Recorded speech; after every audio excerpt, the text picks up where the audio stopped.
Mr. Investor, hey guys, it's Miguel from London. Welcome back to the channel. So today I'm going to be talking to you about all the upcoming catalysts for Nanodimension stock to explode. So I've gathered a lot of research and I'm bringing you the most valuable video I've ever created on Nanodimensions, and I hope you find it super valuable and entertaining. I hope this is the best video you ever watch. So Nanodimensions is actually ripping it a new hole. We can see it just going up crazy amounts. We're up over 500%. Oh my god, look at these juicy gains since the pandemic began. Whoa, 20x baby.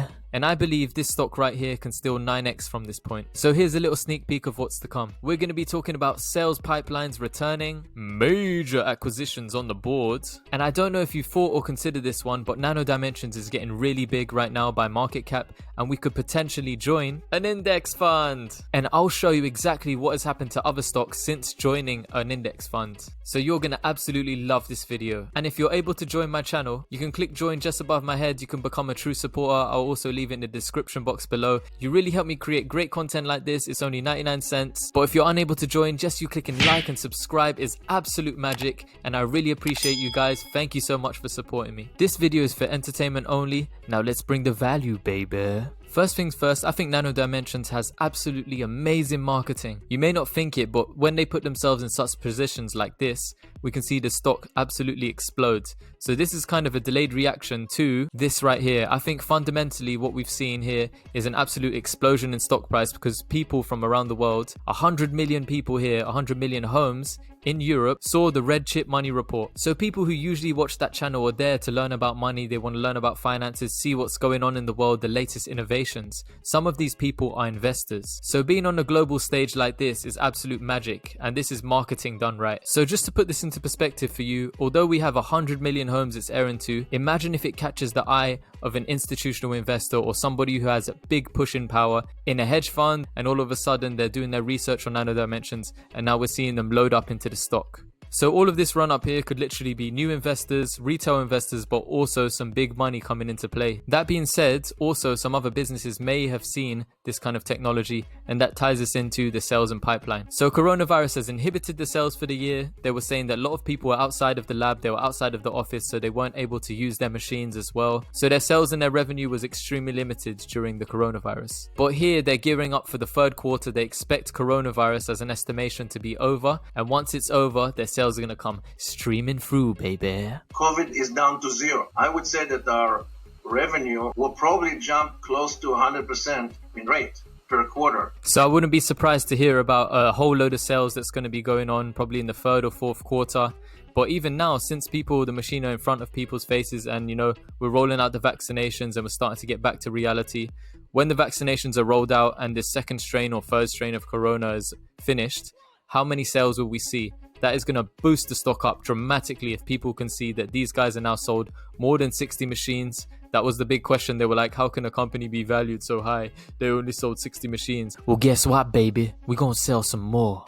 So when the sales come back into play for many different industries, we can also see here that this is one of their partners who they've been working with, L3Harris, so space and defense. They have hired more than 2,500 new employees in 2020. So during a pandemic, they've been on a hiring spree. So what do you think is going to happen for production, for research and development? It's going to explode. Next, let's talk about market cap and the potential to join an index fund. So we're getting big and juicy, man. We're getting thick. We got a lot of meat on the bone now. We're nearly $3 billion in market cap. Let me introduce you, my brothers and sisters, to the Russell 3000 Index. What is the Russell Index? So the Russell Index, the 3000 one, is made up of the 3000 largest US stocks. It is weighted by market cap. So what does it mean for Nanodimensions if they join the Russell Index? Well, this isn't guaranteed that it's going to send the stock soaring, but I just want to show you what happened when Workhorse joined the Russell Index. So as we can see here, on June 29th, 2020, Workhorse was added to the Russell 3000 Index. So what did this do to their stock? Let's take a look, baby. So as we can see here, 29th, the stock rose 44% up by July 2nd. So investors are pretty bullish on a company when they've grown large enough to join an index fund, and some people are then investing into that company because they've spotted them now. They see them in an article. They now are one of the largest 3,000 companies in the US. So could we potentially see a massive increase in stock price if Nanodimensions makes it into the Russell 3000? So I've gone to the Russell 3000 membership list, and I'm just going to open it just to see what roughly some of the companies are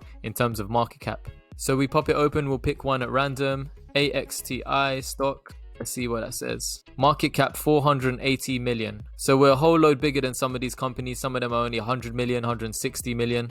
So I think we'll make it inside the index if market cap is the only reason. Next is the acquisition of 1 or 2 private companies. So these are synergistic companies that are going to help Nanodimension either with having better client base, better access to customers, the ability to mass produce and manufacture, or the latest tech, something that is synergistic with their tech. So this could even be a software or an artificial intelligence company. It doesn't just have to be a hardware manufacturing company. It's pretty open. But any news on an acquisition could send the stock soaring. So the selling and supplying of hardware is not the only service that Nanodimension offers, and they make money in other ways. So when they launched NanoS here, it says in April 2020, they basically started to onboard loads of customers for this service. So this is exactly how it works. You chat with a Nanodimensions expert, you design the print with them, and then they're able to print it and ship it to you. So once coronavirus is over, they're going to be looking to expand in Asia, so Hong Kong and Europe. So we all remember the other day when Nanodimension soared, and it was nearly up 22% in a single day. And this is because the company has secured a new patent. So this was a patent in America. It was a US filing, 10,893,000, loads of numbers. The patent was rigid flexible printed circuit board fabrication using inkjet printing. So what happens if they secure more patents? Are people going to be even more bullish on the company and their tech? There's a whole load of government money coming around. As you can see here, SpaceX and L3Harris had secured a government contract which was worth more than $149 million for SpaceX, and L3Harris secured a government contract worth $193 million. So obviously we know that L3Harris is one of our partners, but there are so many more space companies out there that we can pitch to, and they can onboard the Dragonfly onto their space stations and their spaceships in the future. So this was for missile tracking systems. So what if we're able to develop, electronic high performance devices for the sensors so they can track these missiles? We're going to get a whole load of moolah, baby. We shouldn't just limit who we can work with. Let's speak to all the space giants. Let's secure that space money, baby. The next thing I want to know is this man's head a crystal ball? Has he predicted the future? Will this man have all the industries buying up this machine in order to mass produce high performance electrical devices? We can be making so much money with this dielectric nano silver ink. And how can I forget our beloved Arc X? Yes, I definitely think, this is only my opinion, but I definitely think we're going to be put into the space exploration ETF. This will be an absolutely huge catalyst in the stock moving up in price, because when ARK Invest previously added us to the different ETFs, they loaded up on millions of shares. We are talking millions and millions of shares. So not only could we join this ETF, but we could also be present in their other ETF. We have yet to make a guest appearance in their 3D printing ETF. So we can see here that they've got 3D systems in here, they've got Stratasys, they've got a couple of other companies in here, as you can see, and we may be able to make a little appearance down at the bottom, baby. Another thing we need to consider is not only is there a global space race, but we've got a global scale EV race. So imagine if we're able to supply and distribute high performance devices for their sensors, for their lighting, for their electronic circuit boards. We don't have to pick a side, we can sell to absolutely everybody, sending the stock price soaring. Imagine if we got a deal with Neo or Tesla. Can you imagine what it would look like for sales? Imagine what investors would do with the stock price. It would go ballistic, because these two companies both have fanatical fan bases. So that being said, there's a lot of catalysts that could actually make the stock roar, but I think it's really important as well for you guys to see what are the potential threats. Another catalyst we want to discuss that happened recently was the movement towards hiring this man into the board of directors. Oh, Dr. Eli David Baby. So by hiring this man, it's a real power move. So he said not only is he deeply connected in businesses, and he can actually help them achieve some sales and get their footing into the stronghold of the market, but this man is a world-renowned AI expert. He is an absolute expert in deep machine learning and evolutionary computation. What does this mean? This man is an innovator. So if he is able to help them create an autonomous AI system for their machines or help them with their system and operations, this guy could potentially be an absolute diamond to the company. Not only is he a lecturer and he's also helped as a co-founder in startup companies, but he's a researcher and he can create genetic algorithms and genetic programming. So picture this, we're looking for mass production, right? The guy said he wants to sell 100,000 machines. This guy is business connected. Not only that, this guy understands algorithms and artificial intelligence. So we already know that the machine can be used for prototyping. But what if he is able to help with the research and development? What if he is able to help this machine get 10 times better? What if we're able to mass produce like Yoav was saying And this machine, the next one that comes out, or even this machine, he's able to develop the algorithm to make it faster, more efficient. Keywords here, he has served in numerous capacities, successfully designing, implementing, and leading deep learning based projects in the real world environments. So this guy has stated that he is a global influencer in the business and scientific network, and he wants to prove himself beneficial to the company. He's going to dramatically improve and optimize its fabrication processes. There's no smoke without fire, baby, and we're bringing all the smoke right here. So I listened to all of you guys and I want to answer some of your concerns, or I just want to collate them and you guys can actually discuss some of the concerns here. So these concerns would be immediate threats or long-term threats to Nanodimensions. The first worry you guys had was Nanodimension competitors. So the list of competitors here, you're thinking, oh gosh, some of these big boys, you know, although Nanodimensions may be ahead of the game in the PCB market, some of these competitors could, you know, catch up with them. A few more of you were worried also about China maybe copying. So China making like a copycat machine and not respecting patents.